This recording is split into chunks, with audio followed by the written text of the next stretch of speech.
ಯೆಶಾಯ 60ನೇ ಅಧ್ಯಾಯ 1ನೇ ವಚನದಲ್ಲಿ ವಾಕ್ಯವು ಈ ರೀತಿಯಾಗಿ ಬರೆಯಲ್ಪಟ್ಟಿದೆ. ಏಳು ಪ್ರಕಾಶಿಸು, ನಿನಗೆ ಬೆಳಕು ಬಂತು, ಯೆಹೋವನ ತೇಜಸ್ಸು ನಿನ್ನ ಮೇಲೆ ಉದಯಿಸಿದೆ ಎಂದು ವಚನವು ಬರೆಯಲ್ಪಟ್ಟಿದೆ. ಅಂದರೆ ಪ್ರೀತಿಯುಳ್ಳ ದೇವ ಜನರೇ, ಕರ್ತನ ಈ ಮುಂಜಾನೆ ವೇಳೆಯಲ್ಲಿ ಆತನ ನಮ್ಮೊಟ್ಟಿಗೆ ಈ ರೀತಿಯಾಗಿ ಮಾತನಾಡುವವನಾಗಿದ್ದಾನೆ. ಏನೆಂದರೆ, ಮಗನೇ ಮಗಳೇ, ಯೆಹೋವನ ತೇಜಸ್ಸು ನಿನ್ನ ಮೇಲೆ ಉದಯಿಸಿದೆ. ಏಳು ಅಂತಂದೇಳಿ ಆತನು ಮಾತನ್ನ ಕೊಡುವವನಾಗಿದ್ದಾನೆ. ಇವತ್ತು ಅನೇಕ ವಿಧವಾಗಿ ನಾವು ಕತ್ತಲೆಯ ಮಾರ್ಗದಲ್ಲಿ ನಡೆದು ಹೋಗ್ತಾ ಇರ್ತೇವೆ. ಸೈತಾನನ ಕತ್ತಲು ನಮ್ಮನ್ನ ಆವರಿಸಲ್ಪಟ್ಟಿದೆ.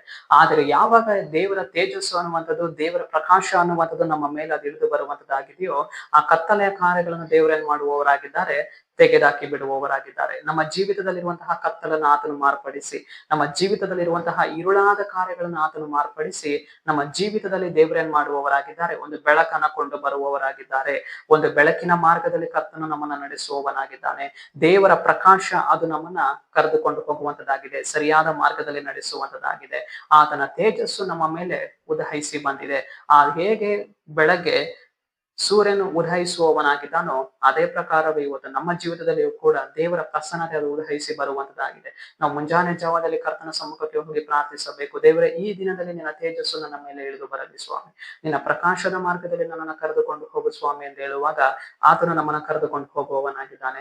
ನಮ್ಮ ಜೀವಿತದಲ್ಲಿ ಹೋರಾಡುತ್ತಾ ಇರುವಂತಹ ರೋಗ ಅನ್ನುವಂತಹ ಕತ್ತಲನ್ನು ದೇವರು ತೆಗೆದುಹಾಕುವವರಾಗಿದ್ದಾರೆ. ನಮ್ಮ ಜೀವಿತದಲ್ಲಿ ಹೋರಾಡುತ್ತಾ ಇರುವಂತಹ ಸಾಲ ಅನ್ನುವಂತಹ ಕತ್ತಲನ್ನು ದೇವರು ತೆಗೆದುಹಾಕಿ ಆತನು ನಮ್ಮ ಮೇಲೆ ಏನ್ ಮಾಡುವವನಾಗಿದ್ದಾನೆ, ಉದಯಿಸಿ ಬರುವವನಾಗಿದ್ದಾನೆ, ತೇಜಸ್ಸನ್ನ ಕೊಂಡು ಬರುವವನಾಗಿದ್ದಾನೆ.